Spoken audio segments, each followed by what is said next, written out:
In the previous video, we dealt with the transport in plants, what were its mechanisms, and what were the elements or components of the phloem tissue in detail.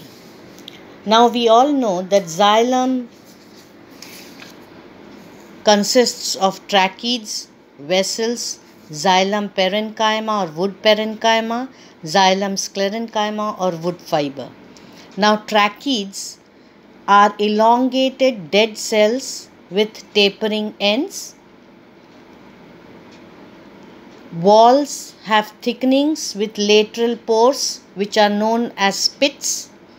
They help in conducting water upwards and provide mechanical strength and support to the plant. The next component of the xylem are the vessels. Now they are tube-like structures open at both ends. In the diagram you can very clearly see the xylem vessels. Now they are placed one above the other to form long channels. They too, like the tracheids, provide mechanical support and conduct water upwards. The third is the xylem parenchyma or wood parenchyma, which is the only living component in the xylem, which is small, thick-walled living cells. They store food, help to conduct water and mineral salts, which together are known as cell sap or xylem sap. The fourth, xylem parenchyma, we have done. Now we come to the fourth component, that is xylem sclerenchyma or wood fiber. They are thick-walled, long, narrow dead cells with tapering ends, and they provide only mechanical support to the plant. Now we will deal with the differences between xylem and phloem under certain points. Point number 1 is the materials they both conduct.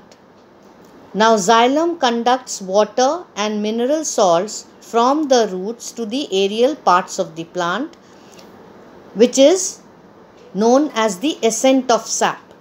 Okay, the process of conduction is known as ascent of sap. Phloem whereby translocates food in the form of glucose from the leaves to the storage organs and growing parts of the plant. Now why is it said that phloem translocates and does not conduct?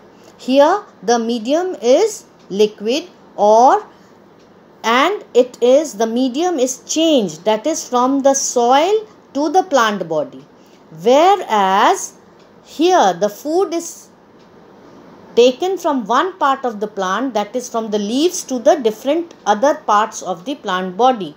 Therefore, as there is no change of medium in this case, therefore it is known as translocation or translocates food from the leaves. Okay.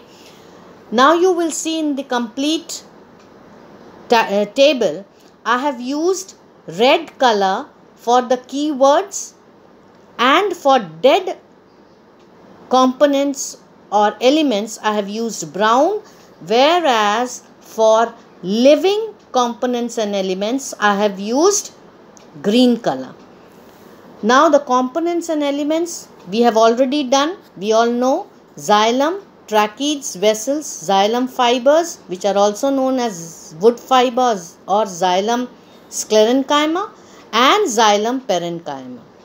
Whereas in phloem, sieve tubes, companion cells, phloem parenchyma, phloem fibers, which are known as bast fibers, and phloem sclerenchyma, as we have already read. Now point number 3, conducting cells. Which are the conducting cells? We have 4 components in xylem and 4 components in phloem, but the main conducting cells in case of xylem are tracheids and vessels, whereas in phloem it is only the sieve tubes. In the diagram you have seen companion cells also. Companion cells are basically, as the name suggests, they are they act as friends, they help, but they are not the conducting cells. Okay, they help the sieve tubes in conducting the food material, and therefore the name given to it as companion cell. Okay. Point number 4, direction of conduction. In case of xylem, it is unidirectional because the direction is from roots to the aerial parts of the plant body, whereas in phloem it can be bi or multidirectional, from leaves to all parts of the plant body, even to the roots. Point number 5, energy requirement. No need of energy is required in case of xylem when it is conducting water and mineral salts, whereas phloem requires expenditure of energy when the food is transported. Okay. Now we come to point number 6, the main function of xylem and phloem. The main function of xylem is transportation of water and mineral salts, as we know, and phloem transports food prepared by the leaves to all parts of the plant. In both the cases, xylem sclerenchyma in xylem and phloem sclerenchyma in phloem provide mechanical strength and support to the plant body. Now here we come to the end of the two vascular tissues, that is xylem and phloem, their structure in detail and the differences. Now today you will be doing the first worksheet dated 14/5/20, and I say that you should write, while you are doing the assignment, you should write worksheet number 1 and the date in it. Whatever stationery is available, you will do it in that, and please draw the labeled diagrams neatly and as you see in the picture given. Okay. Now the first question is define transportation. Question number 2, what are the different mechanisms of transport in plants? Number 3, name the tissues responsible for conduction. Number 4, draw neat and labeled diagram of xylem and phloem, and also explain the two tissues. Okay. Number 5, tabulate the differences between xylem and phloem under the points explained. So this is all for it. Thank you. In the next video, we will deal with the two mechanisms of transportation in plants.